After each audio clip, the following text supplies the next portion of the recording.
deep in the heart of Central Texas, it's the Best of the Outdoors podcast, brought to you by Texas Fish and Game Magazine, the voice of the Texas outdoor nation. I'm your host, Dustin Von Warnke, author, outdoor writer, videographer, speaker, blogger, and podcaster, and I'm so excited that you've taken the opportunity to download or stream our show however you're listening. Thank you so much for listening. We would invite you to please subscribe to our podcast, and if you take the time to do that, it's free, and you can get it through your favorite podcast player on your smartphone, and the new shows will get downloaded to your smartphone automatically, which is a great way to listen to the show, or you can listen to it streaming online at our podcast website or at fishgame.com. So you may notice that today the music that I have is a little bit different than my normal intro music, and that is because I have a guest on the show that's been a part of the Best of the Outdoors podcast before it was part of the Texas Outdoor Nation, and that is Prowler Bill. And Bill Henson is a good friend of mine. He is an outdoor mentor of mine, and he is also the co-host of the TV show Mac and Prowler. And Mac and Prowler's TV show comes on up in Hope, Arkansas, which kind of has radius down into northeast Texas where they're based at. The basic way that it works is I got my start in the outdoor industry, kind of, escalating my work in the outdoor industry. I've been working in the outdoor industry for over 10 years now, but I got my start with these guys back in 2011 as an outdoor writer for them, as well as kind of their marketing guy and their overall sidekick, I guess, if you will. I've done video with them. I've done trade shows with them, like SHOT Show and that kind of stuff. And they're how I actually met the folks at Texas Fish and Game Magazine, was through my experience with Mac and Prowler. So I've got a lot of love for these guys. And the team is basically made of Prowler Bill Henson, who you're going to meet today in our show, and Randy McMillan, who they know as Mac, and that makes up Mac and Prowler. So it's a pretty cool show if you want to check it out. They have a website, www.macandprowler.com. That's MACANDPROWLER, and you can go there and see some coyote hunting videos. It's a predator hunting show. You can also see some of my big game hunting videos that I do of hogs and exotics and that kind of stuff with the crossbow, rifle, compound bow, you name it. I've done a lot of videos under that Mac and Prowler name, so it's pretty cool. But anyway, today we're going to be talking about one of my favorite subjects, and that is preparing for hunting season and getting everything ready. And because that's what we're doing right now in the month of September, is getting ready for bow season in October and gun season in November.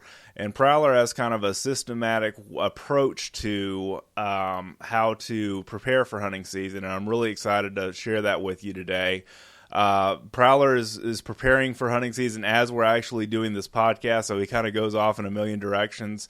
But the content of this episode is really good, and I think you'll really enjoy my interview with him. And this show's a little bit longer than our typical podcast, but we cover a lot of stuff and cover a lot of companies and products and that kind of stuff that we use in the field and that we have a lot of success with. And there's just a lot of good stuff going on. So here's my interview with Mr. Bill Henson, Prowler from the Mac and Prowler TV show. I'm on the phone with Prowler Bill Henson. Happy birthday, Prowler Bill. Yeah, thank you. And for those of you that are new to our listening audience, Prowler and I have done podcasts together before, but under the Best of the Outdoors, not under the Best of the Outdoors sponsored by Texas Fish and Game. So tell us a little bit about yourself, and what is all that racket going on in the background? Well, I'm actually doing what we're going to talk about. I'm getting prepared for hunting season. All right, rock and roll. I'll shut it down for a little while to talk to you. That's nice of you. But thank you for the happy birthday wishes. Yes, absolutely, and thanks for being on our podcast today. Oh yeah, anytime, man. So what are we going to talk about prepping? Guns, bows, both? You name it, both of them. I think we should talk about both of them because we're going to have, the one thing that's unique about Texas now is that we have a crossbow allowance for archery season, and that's the one thing that I'm pretty excited about. Since they started this in 2009, I've been an avid crossbow hunter, and so, that certainly falls under bow hunting as far as I'm concerned. Yeah. So, it's just about checking in all your stuff and taking care of things. That's kind of what I wanted to talk about. Well, I just ordered a new crossbow. I shoot a Barnett right now. Me too. And I'm more of a compound bow guy than I am a crossbow, but that's just because I've been shooting compound bows or recurves and compounds for 40 years now. Right. Telling my age. Yeah, we won't ask how old you just turned today. Well, actually, I just turned 65. All right. I don't mind telling you. You're a young spirit at 65. Well, it's starting to tell me when I get up in the mountains. Right. And when I go to Colorado hunting, I can tell my age at that point for sure. But now what I'm doing today is I'm trying to get ready for a short hunt here in Arkansas. Of course, I'm not in Arkansas, but I'm going up to do an archery hunt in Arkansas, and we're also going to do a teal hunt. Oh, cool. And if I can keep my wife well, that's what I'm fixing to do. That's great. In preparation for doing this, I shoot my guns every year. Right. Shotguns included.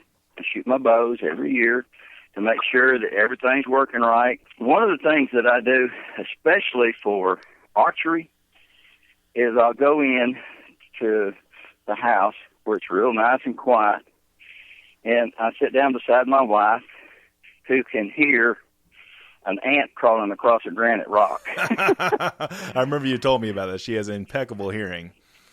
It's unreal. Wow. I mean, it really is.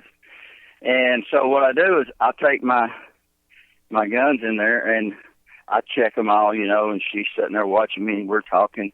Then I break out my bow and my compound and my recurve, and I pull them back. Right. And I said, "Do you hear anything? Do you hear any squeaks or any eeks or anything? You hear the limbs giving to the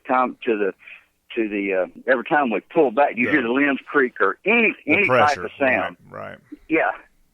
And what I'm looking for is unnatural sounds. Sure. For an animal that I'm hunting, like a deer. Right. Unnatural sounds is what really alerts them. Natural sounds does not seem to alert them too much. We've seen this too often, especially when Mac and I are out hunting. We'll see that, we make a sound, flip the safety off, they go in full alert, or a coyote or a bobcat or whatever. Right. They go in full alert. Well, that's not what you want. No. Or I don't want them to know that I'm there. Right. We want to be stealthy. Exactly. That's the word I was looking for. I helped you with it. That's great. Yeah. But, we hunt so much, and, a lot of us don't have the luxury to do that, but some of us do.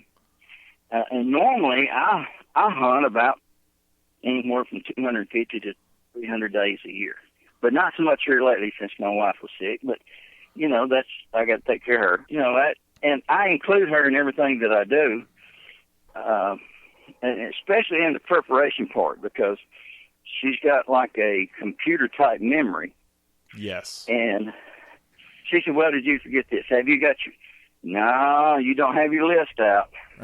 So make a list. The first thing to do, if you're going to prepare for hunting season or a hunting trip, whether it be archery or modern rifle. Right.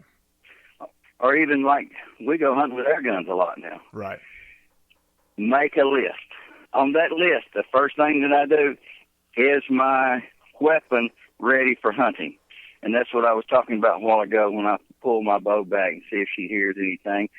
And one of the things that was hardest for me to figure out was she kept hearing something. I couldn't figure out what it was. Right.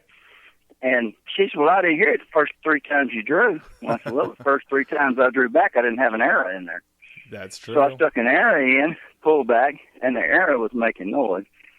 And it was riding on my arrow rest. So I had to adjust my arrow rest and put moleskin on it. I have one of the old type arrow rests. Okay. And put moleskin on it, solved the problem. But then I had to go out and shoot it because it changed the trajectory. I want to be good enough with my equipment. Like, I'm comfortable at shooting out to 65 or 70 yards. Most people are not. But you need to know your comfort range. Same thing with a gun. I'm comfortable out to 250 yards.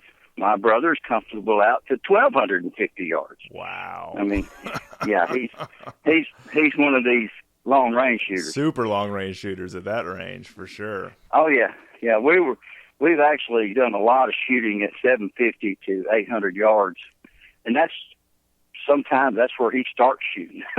Oh man! But I mean, he shoots almost one hole at 200 yards, and then at 500 it opens up to a half an inch or something like that.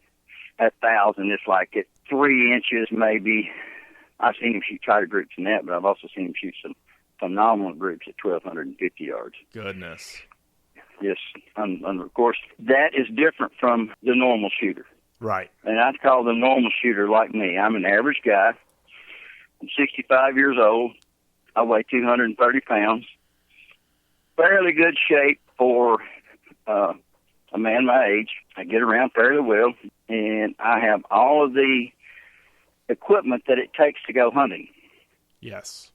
And it's good equipment, because what I do is I buy the best equipment I can afford, and I use what I've got. Right. I don't go out and buy something just because it's the newest thing out on the market. But sometimes, it's just something that we just need to do. Right. No, you're right. You're right. I have got to have this new toy, Yes. Yes. But if I've got just like that Mosin Nagant, you're shooting that thing, and we did some work on one for a friend of mine, and I've been shooting it, and I love it. That's a great gun. I kid you not. Yeah. A 70-year-old gun, but it's a great gun. Yeah. It doesn't matter the age. No. I've got a Remington Model 700 BDL, 300 Winchester Magnum with a stainless steel barrel, and I think I'm not totally accurate on this, but I think my dad bought the gun when I was about 7 years old, so that makes it 58 years old right now. Goodness. I would shoot it against any gun out there. Yeah. But it's, I've shot it my whole life. I told my dad, when you pass away, I want it. So when he passed away, I got it. Oh, that's great. But he gave it to me before he ever passed away, because he said, I want to see you have fun with it. And that's the same thing I did with my son. Sure. But anyway, getting back to prepping for hunting, and I'm out here. You're going to hear a lot of racket and stuff. You may have to try to, or if I get too loud with some of this other stuff, just let me know. No, that's fine. You're fine. But that's what I'm doing right now. I'm going down my list, and my list says, number 1, check your equipment. Mm-hmm. Number 2 is your clothing. Number 3, have you got your tags, your license? All the tags you will need. Exactly. Yeah.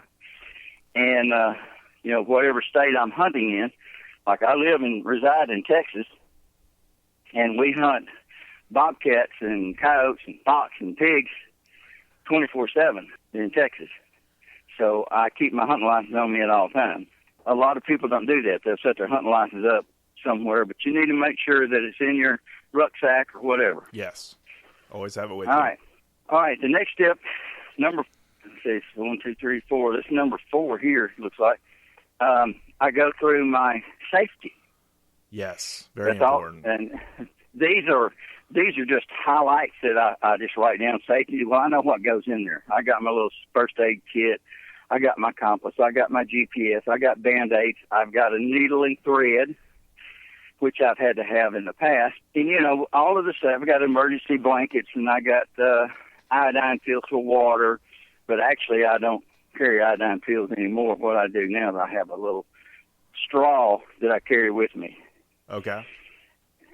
And this straw, you can drink water out of a cow track, and it's supposed to filter it. I have one of those just like that, one of those life straw type products. Yeah, that's pretty cool. Yeah, and I carry it with me. I mean, I could go down a list of my safety items, but a good rule of thumb, just go and Google it. Right. For lightweight, remember to put the word lightweight in there, because, a lightweight safety kit. Okay. Just print it out. Right. When you print it out, and then you make your I have a little first aid box that I bought and it's plastic, so it weighs virtually nothing. Super. Makes hardly no racket. And I put sterile cloth in there, and sterile bandages and stuff like that, Sure. and you could drop it and it doesn't make any noise. So I'm big on noise. Well, that goes in my rucksack. A rucksack can be anything from a backpack to a fanny pack to a coat pocket. Right. And like I say, you use what you got. I went in and stole stuff out of the medicine cabinet. No kidding. Use what that's you got. What I did. You're following your rule. Yeah. That's great. Well, what a lot of people do is they hear, and I'm not big on this, but they say, sale, it's on sale, buy it. Well, why buy it if you already got it? True. All right, the next thing that I do is after I filled out my safety items, and I've got all that in my rucksack, and that's what I carry. It's a little bitty backpack that goes on my back. I've even got a hook on it that I can put my bow on. Usually when I'm carrying a gun, I carry it on my shoulder anyway. Right. So it's not in the way.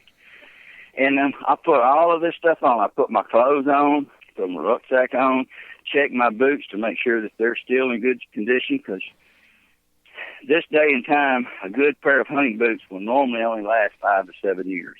I've got a pair of muck boots that are 15 years old. They look like you can't wear them. Wow. But they're still waterproof and the soles are still on. I have another pair of another brand boot, which is like a muck boot. They're 4 years old and the soles already come off of one of them, the whole bottom of the foot. Like I say, Mac and I do a lot of hunting, so we do a lot of walking. Right. And it doesn't matter if it's wet, dry, thorns, whatever. If that's where we're going, that's the way we go. And we have found that, we are real rough on our boots and our clothing. We wear M2D camo, which I'm not pushing M2D. I'm a proponent of any camo will work. Right. I am too. Now, if you're deer hunting, camo doesn't make a bit of difference. Of course, everybody out there will tell you that it does.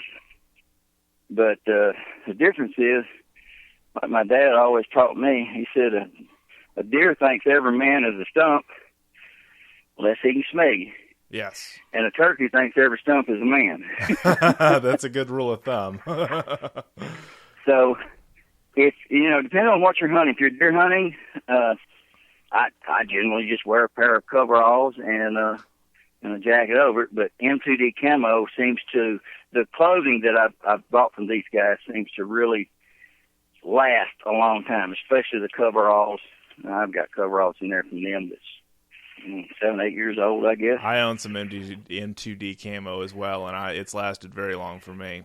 And I've got a pair of Walls, which is used to be a Walmart brand. I don't know if they're still in business anymore. But coveralls, and they're camo, and they're probably 25 years old. Okay, let's get back to what we're supposed to be talking about. Now, we're done got on clothing, and I'm rambling a little bit because I'm out doing all this stuff, and I'm not going down my list wherever I think I've laid it down somewhere. But on this list, I put everything that I can think of, and I carry this list with me. And when I leave the woods or leave my hunting site, I make sure that all of the stuff that I brought with me, I carry home. Right, so you're not leaving anything behind. Right. So what I'm doing is I'm going down my list, and I have boxes. I have everything in boxes. I can reach and pick up a box, carry it to a location, and this box is labeled deer hunting. I love it. All right. In that box, I have a gun that I like to shoot for deer hunting. I have two, actually. One of them is a 25 WSSM, made by Olympic Arms. Yes. And I also have a 308 made by Olympic Arms. Both and I have a 7mm Magnum. Both AR-15 platforms, and then your 7mm. Yes. Forgive me. Yeah. No, that's okay. And the 7mm is a Winchester, and I really like it. But the problem with the Winchester, And I always look at each gun, what am I going to be hunting?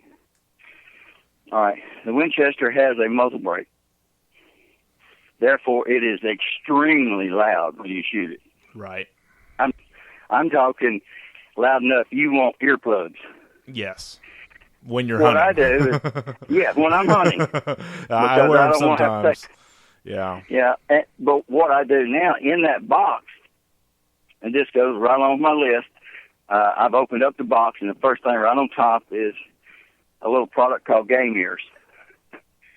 And what that is, that's a hearing aid. And I use it. I'm a little bit hard of hearing.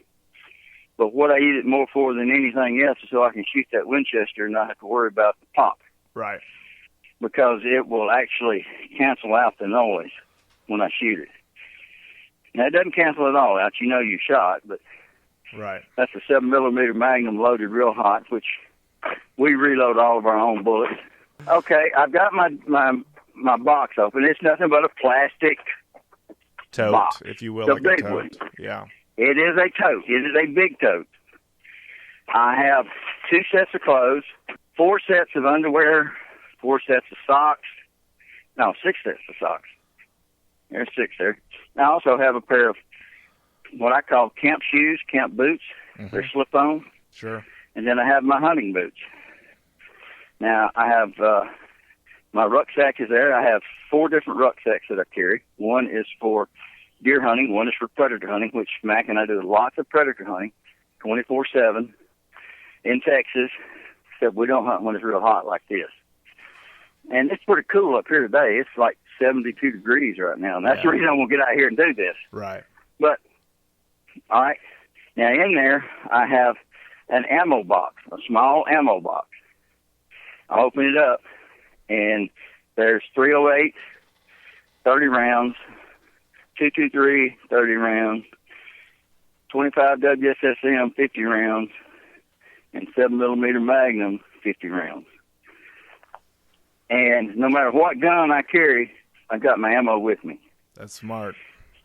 Now, this tomorrow morning, my brother and I will go out, and we will be shooting. We're preparing for October 1st. This is what we're preparing for. And I know I'm a little bit ahead of the schedule here, but we're getting ready for October 1st.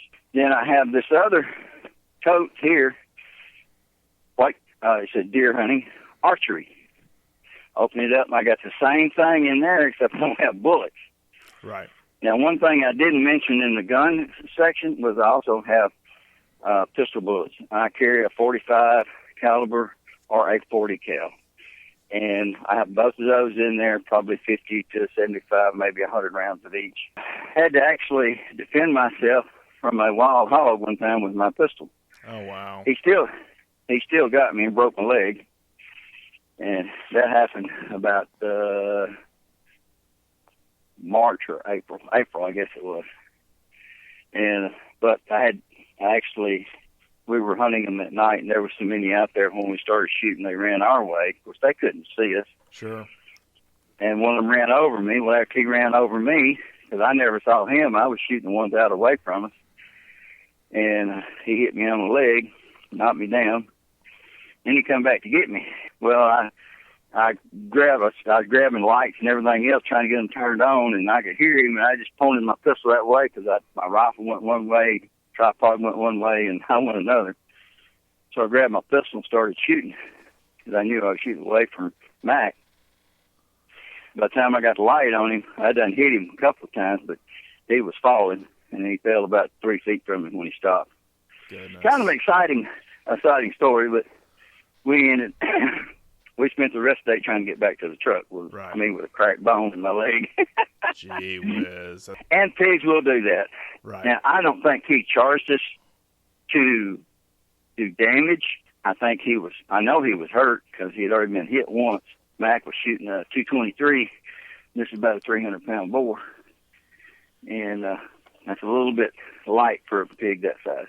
Getting back to the tote. I have 6 totes in here. And at a moment's notice, because this is what happens a lot of times, we get a call, hey, I need some help, or I need you down here, or a friend will call and say, hey, we're doing a hunt up here, do you want to join us? Yeah, I want to join you. I'll be there as soon as I can. So I'll go in there and I grab a coat. I'm ready to go. That's smart. That's a really smart way to be organized with your hunting equipment.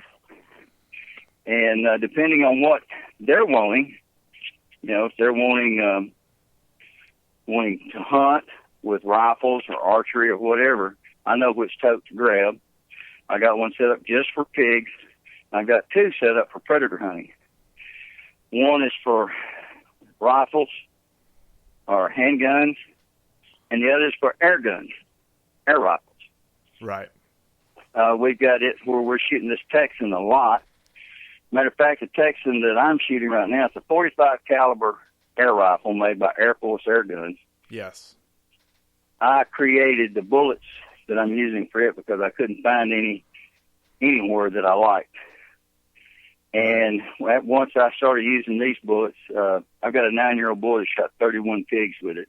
31 pigs with an air gun. Wow. Yeah. Working them over. I'm working on an article right now for our March issue about hunting with air guns, hunting wild hogs and exotics with air guns. And I plan to get mine out here pretty soon and go on a hog hunt myself. But that's good fun right there. It's a lot of fun, man. I tell you what, hunting with an air rifle is addictive. Yeah, it is. I live in town. Where I reside is inside the city limits of a small town in northeast Texas. And we have a problem with squirrels. We have so many squirrels, you would not believe it. And what they do is I have 2 pecan trees in my backyard and 3 oak trees, and they take every pecan off of that tree, knock it down to the ground, and you don't get any pecans. Oh, that's tough. And 2, they get in your house. Like I had one last year that actually chewed a hole in the end of my house, crawled up in it, and then started chewing on an electrical wire for whatever reason, I don't know. And it killed him.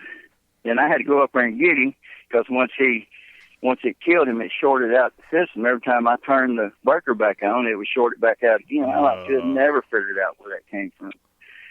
But anyway, this past 2 weeks, I've been sitting out here in the backyard since I was unable to go anywhere, shooting squirrels with my air rifle. I have a 25 caliber Condor made by Air Force Air Gun, and it is totally silent. Matter of fact, the pellet hitting the squirrel is louder than the gun. So I killed 36 squirrels. Yeah, I killed 36 squirrels with it.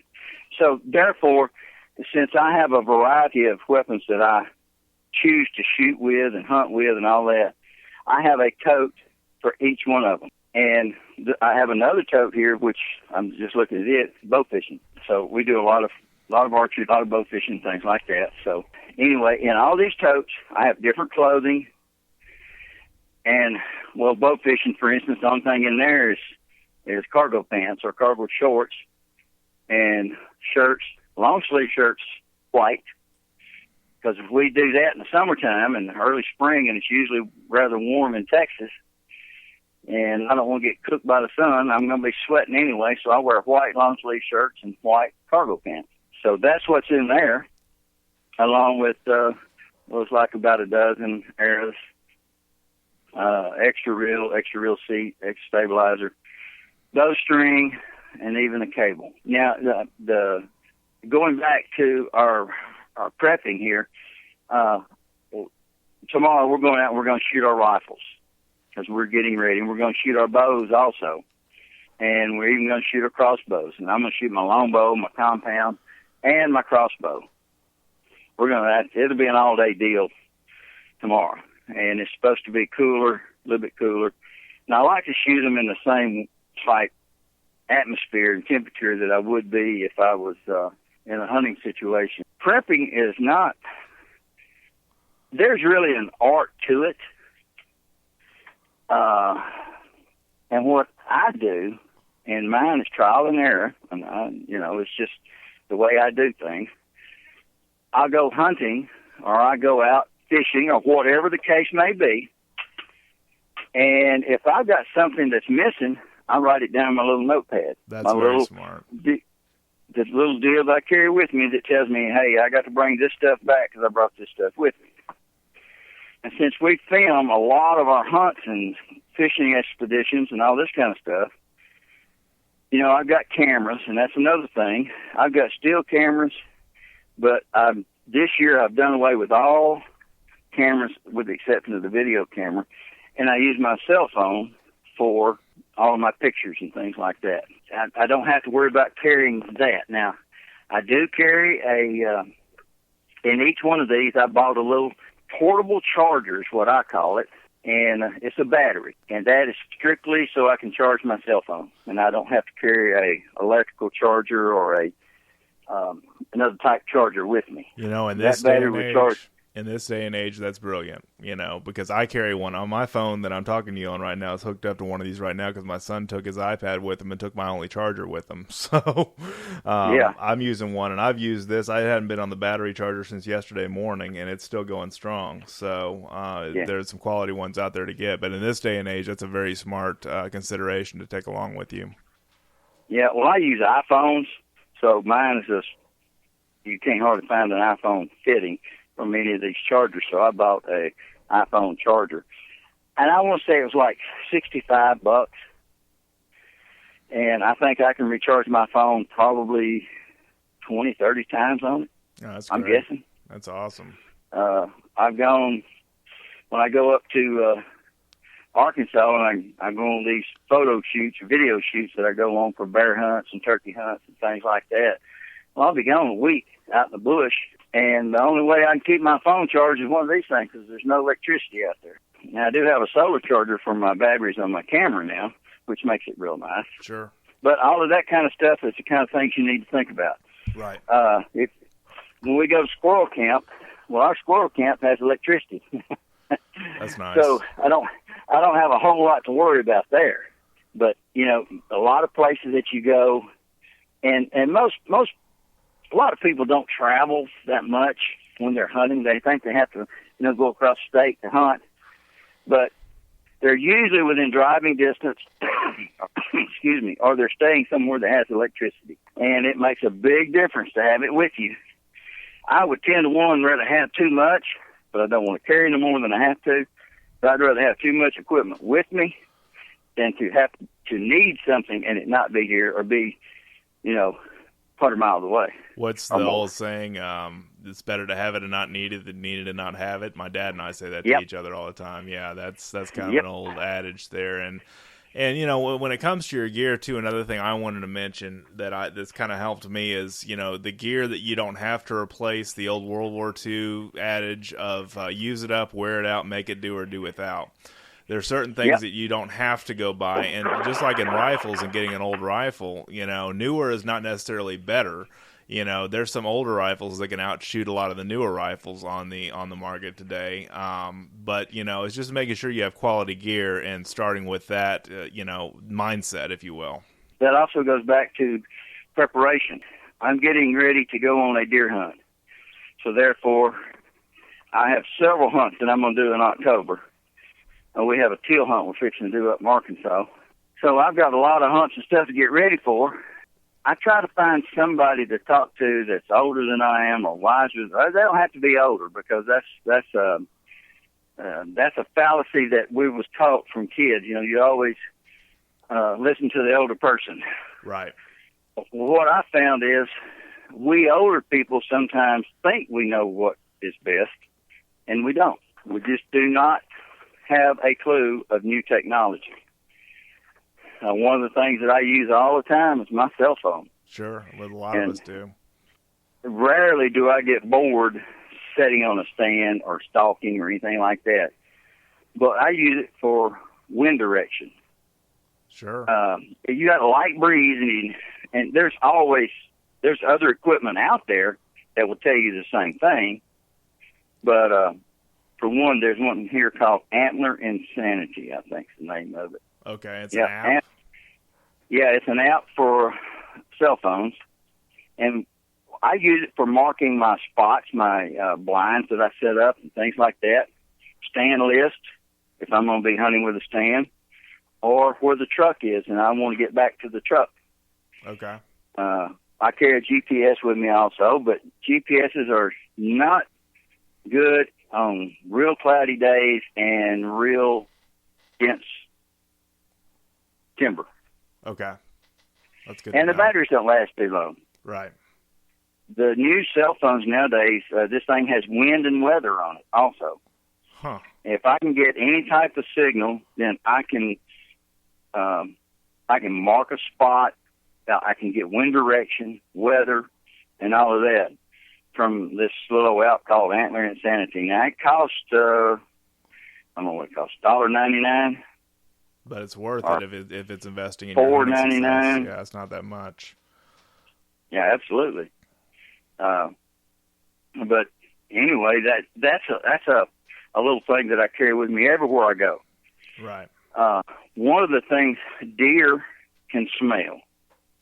Turkeys can't. If a turkey could smell, you couldn't kill a turkey. That's funny. Coyotes have a keener sense of smell than deer do. Yes.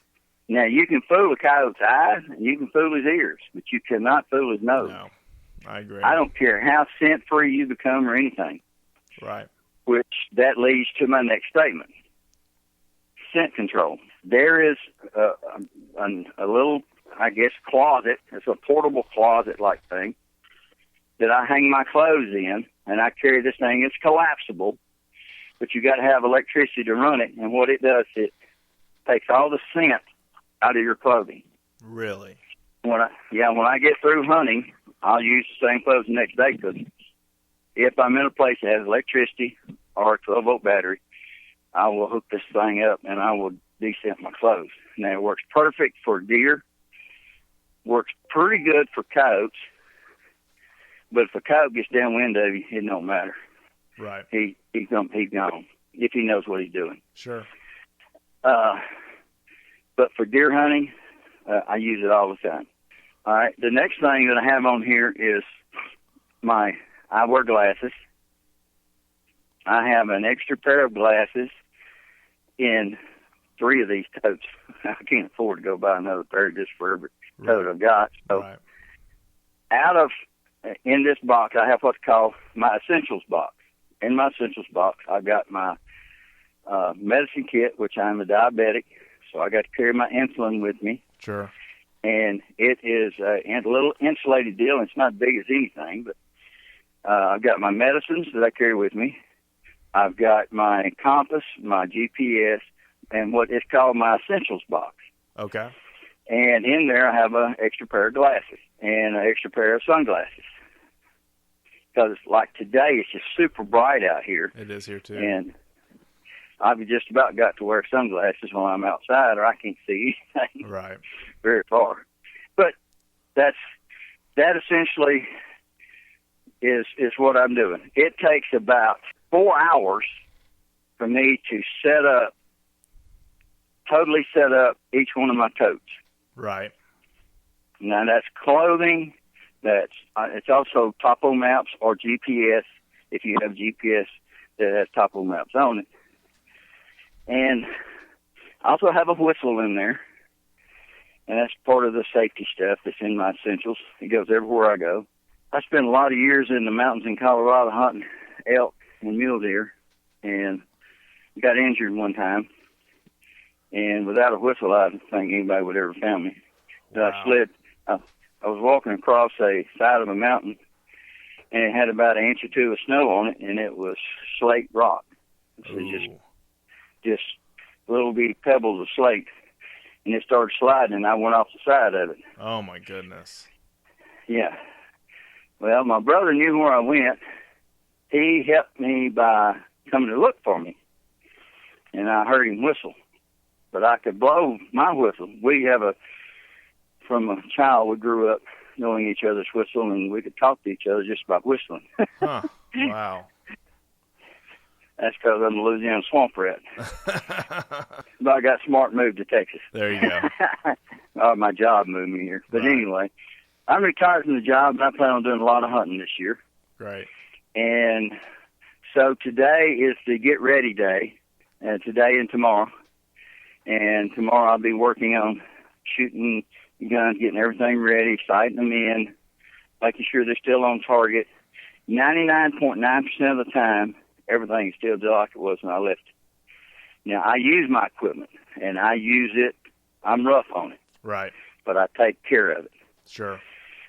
One of the best things that I have found for a squeaky bow is a little product, and for my guns also. Yes. There's a little old product called Q-Max oil, and it's called Blue. Q-Max which Blue. is made for guns. Q-Max Blue. BLU, and yep. Q-Max has 2 X's in it. They actually just ran a new gear with us in our magazine, I want to say in the September issue. So I'm a big fan of their products as well. Yep. I use it for everything. Everything. I do too. I've got a lock that's 7 years old right now. And up until I put 2 squirts of that Q-Max Blue in there, and I haven't touched it since, as far as putting oil or anything on it. Sure. Other than that, when I used LPS and WD-40 and all that, I was spraying it 2 or 3 times a year because it would lock up because it's out in the weather. And it's still just like a brand new one. That's a testament to that product for sure. Yeah. Well, I believe in that product, man. I kid you not. It's the best oil I've ever seen. It's the only oil I've ever seen that actually sinks in water. That, to tell you how much I like the stuff, that is, I have a small, very small bottle of it in my essentials box. Okay. It goes everywhere I go. And that's another part of it that I have to have. And also in each one of the totes that I use, I have a little set of tools. Like if I need to work on a gun, I've got a good set of screwdrivers. Right. And wrenches, small wrenches, even up to 3/4 inch, because I have one air rifle. If I take it apart, I have to have a 3/4 inch wrench to do that. So it goes in the tote. And all I'm doing is trying to prepare for if something happens. I drop a gun, I break a scope. Right. And all of these things have happened to me before. Like when I slid off the side of that mountain, I broke the scope, and that was on that 300 Winchester Magnum that I own. And we carried it back, put a new set of rings on it, scope rings on it, shot it 3 times at 50 yards, and the bullets were touching. I said, I don't need to touch it anymore. I know where it's at. So we finished the hunt, and I actually got a cow elk, which that's what I had a tag for, and I got a mule deer that year. But the whole goal of everything is to be prepared for the unexpected. That's what I wanted to kind of bring this home with. So, yeah, right? Well, that's what preparation is. Exactly. I mean, you can prepare all day long for everything, and something different is going to happen. Right. But usually, within the toolkit that you have with you in your tote, now I'm not saying you tote this thing on your back, but it's what you have in your vehicle or your main camp, your base camp, or wherever you're going. And therefore, you're ready. Right. For most situations, if one pops up that you're not ready for, write it in your book. Right. You know to notate that for the next time. No, that's very smart. But basically, what we're talking about in preparation is be prepared for what you know is going to happen, and let the rest take care of itself. That's all you can do at this point. Try to be prepared for everything that you think can happen, or you know for sure is going to happen, and it makes for a lot better hunt, a more successful hunt. And hunting is not about killing is the icing on the cake. Whenever you harvest an animal, that's the plus. But if you go have a good, successful outing, even if you do not harvest an animal, right, it's because you planned, and you planned well. That's exactly right. That's what we're trying to do, is to plan well for all of these things. No, that's smart. I forgot to ask you, too, do you ever hunt at any tree stands at all? Yes, I do. Okay, because the one thing I wanted to say on this podcast, and I know he would like if I say it, Lou Murillo, which is our bow hunting editor, he is really a big proponent about tree stands, but the safety systems that come with the tree stand are not necessarily buying those, but buying another one that fits you well, that you find comfortable, and wearing it every time. Because, tree stand accidents are just, no good for anybody. Medical bills and, everything else that you've invested in hunting kind of goes out the window if you fall. So that's something I wanted to mention. Well, the deer hunting tote, now, so I didn't go all the way down to the bottom of it, but in my, when we go whitetail hunting around here, there's not much room for stalking, and we hunt out of deer stands in northeast Texas. Right. A lot of it. Now, there's a lot of stalking goes on also, but more deer stand hunting than anything. And I bought a Primos, and Bushnell came out with a harness that I really do like. Okay. And that's the one that I use. I have 3 of them.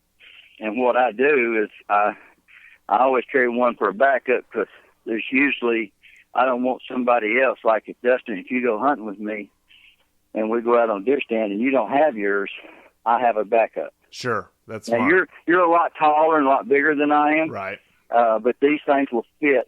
They will expand out to your size with no problem, and down to a person even smaller than me. I'm 6 foot tall, and I weigh 232 pounds. So it fits me perfect. It probably fits you, but we have to expand it because you're like 6'4". Yes, about 6'4", 6'5", something like that. Yes, sir. Yeah, and it's rated. These are rated up to 500 pounds. Goodness, so, yeah. So they're for us big boys too. Yeah, and Big A, my nephew, when he goes hunting with us, well, he weighs 400 pounds. Right. And he's 6 foot tall, so he's a big old boy. He has one that his mother made for him. And she did a good job. I thought she needed to go into business. She said no. That's great. Yeah, if you're going to be climbing anything, we use a lot of lock-on stands, and we use a lot of lean-to stands. I use the double bull blind as much as I can because I like hunting on the ground. I do too. But if I'm hunting in a tree stand of any kind, or a climber stand, or a tripod stand, I'm going to be wearing that harness. Sure. And I'll tell you what, not so much that I make mistakes, because I know that I do, but I'm extremely careful. I try to be when I'm hunting, especially climbing. But one of my partners was on a hunt one time, and he fell out of his tree stand. He went to sleep and fell out of his tree stand, fell 15 feet. And we hear stories about this so often of people that are falling out of the tree stands just because they're not prepared. Yep. This was my uncle, my mother's brother. And he fell out of his tree stand. He broke his collarbone, left arm, and something in his left leg. I can't remember now if it was below the knee or above it, but I know he was in bad shape. We couldn't get him out. And luckily, we were close enough to town that I could call EMS and get them out there. And I carried him out to where he's at, and they put him on a gurney because I couldn't tote him. I couldn't move him. I mean, I could have, but it would probably done more damage for me to do that than to let him lay there for a while. I made him as comfortable as I could, and then went and got help. Right. But what I'm saying is that ruined the hunt for me. And for him, of course. Of course it did. But more for him. But, he spent a couple of days in the hospital there because they had to operate on him. Goodness. But mainly, if I see you or someone else doing something wrong and you're on a hunt with me, we're going to stop and sit down and talk about it. Mac and I have actually shut down hunts before because we had a young man and his dad. The young boy was probably 16 years old, and he was very unsafe with his phone. Yes. And we actually shut the hunt down and told him, look, stop. You're doing this wrong. You're pointing the gun at us. You're pointing the gun at your dad. You're pointing the gun at our dog. Right. This is not going to work. And and he said, okay. Well, then the next time a pheasant got up in front of us, he liked to shot the dog, and we shut the hunt down right there. Right. And carried him home. And, of course, his father was rather irate at us. And I said, you can be irate all you want to, but that dog cost about $10,000. Right. And you want to pay for the dog? No. And or what if he shoots one of us or shoots you? What's the difference? Yeah, it's not safe. I mean, that's we ain't dogs. That's really smart.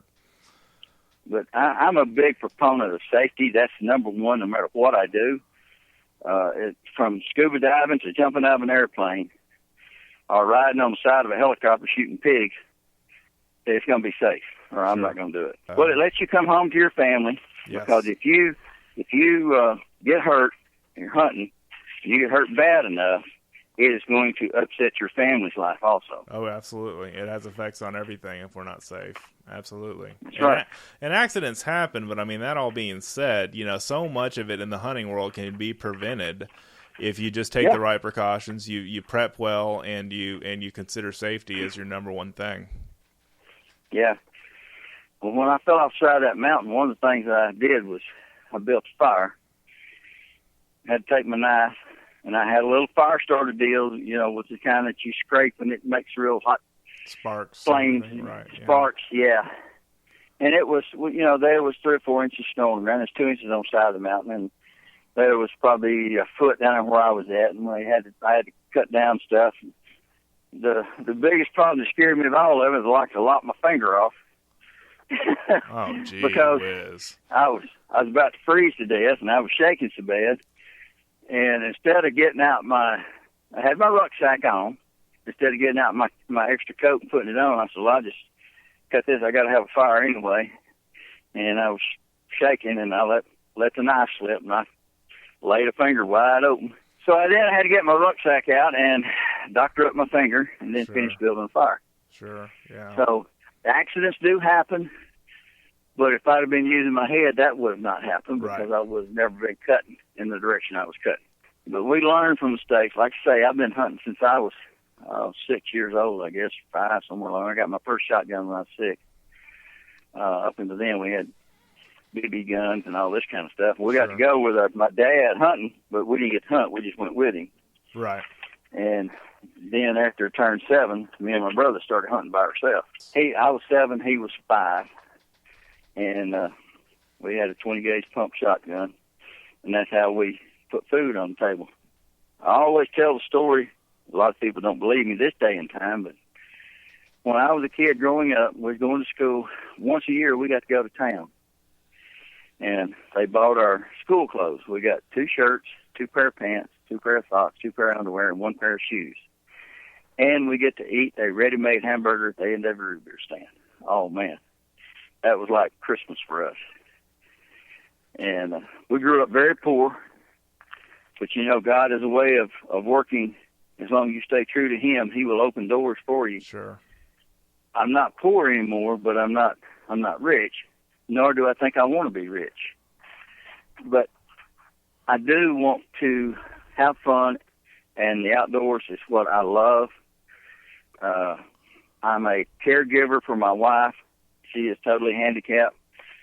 And one of the things that she does, she makes sure that she has some friends come in starting in October. They come in and spend 2 or 3 days with her once a week so I can go hunting. That's great. And that's when you know you're married to a good woman. Oh, yeah. That's awesome. And 2, ever since I've been married, I've always invited her to go on every hunt I've ever been on. Oh, every one of them. That's nice of you. That's great. But I think that's now we got grandkids coming up, and I carry my grandkids hunting as much as I possibly can. I got them from 26 years old down to 2. It's about passing on that legacy to the next generation, which was the last podcast you and I did. Yep. So I'm big about passing on the legacy. Yeah, me too. What is the importance of hunting? It's if I go hunting with a kid, I don't care if I don't kill a thing. Yeah, I'm the same way. I'm trying to teach and train these kids about life and about death. Right. All of it is a cycle of life. Sure. And God put these animals out here for us to hunt, to eat. And the only thing I hunt that I don't eat is bobcats, coyotes, and fox. Everything else I eat. They're not very tasty, those ones, those predator animals. No, they're not. No. But for every coyote or bobcat that we harvest, we're saving your game one predator at a time. Right. That's what Mac and Prowler do. Well, I don't know about you, but I had a lot of fun in that interview, and just listening to all his hunting stories and everything. Prowler Bill is a good friend of mine. He's a very good outdoor mentor to me, and I've learned a lot over the years from him about hunting and fishing and just the outdoors in general. We've done a lot of podcasts together as well. You can go back into our archives and listen to some of those. The most recent one that we did, kind of alluded to it in our podcast interview together was one on the legacy that would leave the next generation of hunters and fishermen, and that one was kind of a really deep one, I thought, that we recorded in studio together when he was down there visiting me not too long ago. Actually, it's been about a year ago now. It was early November of 2015, so you can look at the I believe it's episode 15 or so that we did that interview together, and I thought that was a really positive interview. So thanks so much for listening. Thanks so much for reading. Thanks so much for watching and checking out our fishgame.com website, and also invite you again to check out the Mac and Prowler Show if you haven't already. That website URL again is www.macandprowler.com, macandprowler.com. Kind of like mac and cheese, but Mac and Prowler. That's what I used to say. Just to make sure you don't put a K at the end of Mac. So that's the main thing to remember there. And thanks so much for checking out our show. It's a blast to get this to you every couple of weeks. I want to start doing the show weekly soon, and once I get some more guests lined up, and we've got a lot of fun stuff planned for the future for this show.